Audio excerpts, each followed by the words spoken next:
আকাশবাণী গুৱাহাটী ডিব্ৰুগড় সন্ধিয়া 6 বজাৰ বাতৰি পঢ়িছো গায়ত্ৰী শৰ্মা চক্ৰৱৰ্তীয়ে।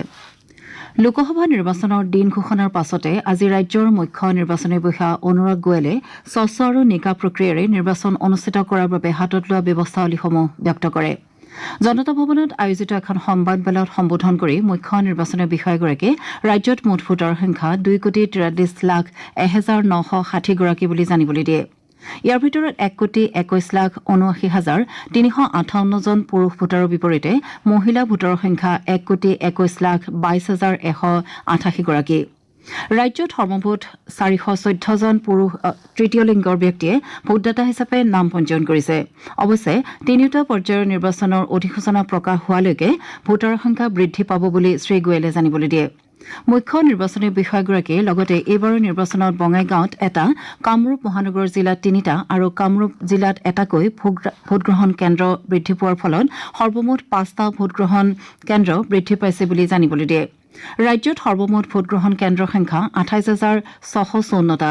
ইয়াৰ ভিতৰত 262টা কেন্দ্ৰক আদৰ্শ ভোটগ্ৰহণ কেন্দ্ৰ হিচাপে গঢ়ি তোলা হৈছে। উল্লেখযোগ্য যে ভোটগ্ৰহণ কেন্দ্ৰসমূহৰ ভিতৰত 1,409টা কেন্দ্ৰ কেৱল মহিলাৰ দ্বাৰা পৰিচালিত হ'ব।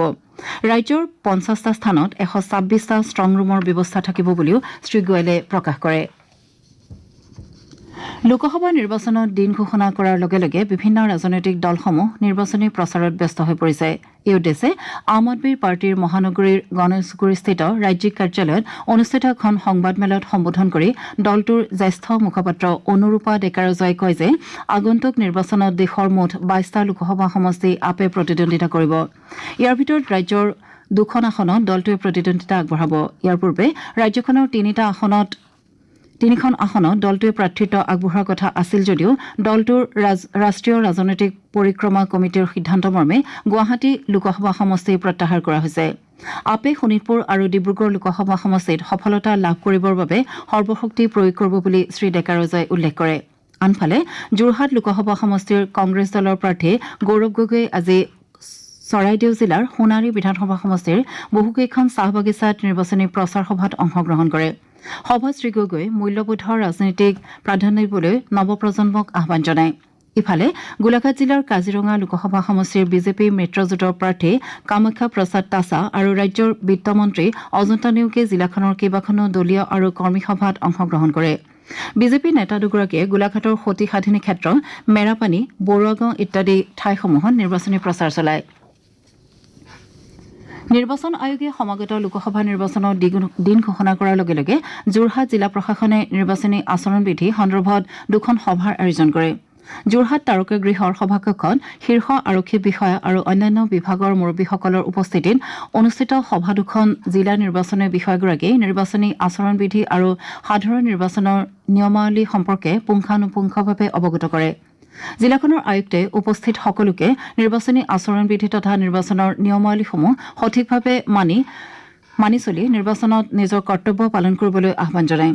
সভাকেইখনত আৰক্ষী অধীক্ষক, অতিৰিক্ত জিলা আয়ুক্তকে ধৰি জিলা প্ৰশাসন আৰু আৰক্ষী প্ৰশাসনৰ বিষয়াসকল উপস্থিত থাকে।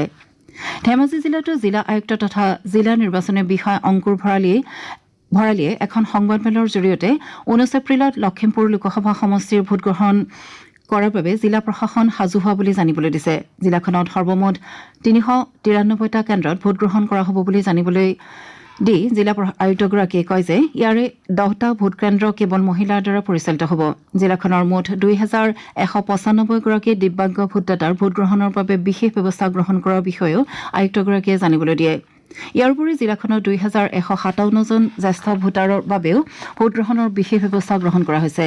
সংবাদমেলত উপস্থিত থাকি জিলা আৰক্ষী অধীক্ষকে সুচাৰুৰূপে নিৰ্বাচন পৰিচালনা কৰাৰ বাবে অৰ্ধসামৰিক বাহিনী মোতায়েন কৰা হ'ব বুলি জানিবলৈ দিয়ে।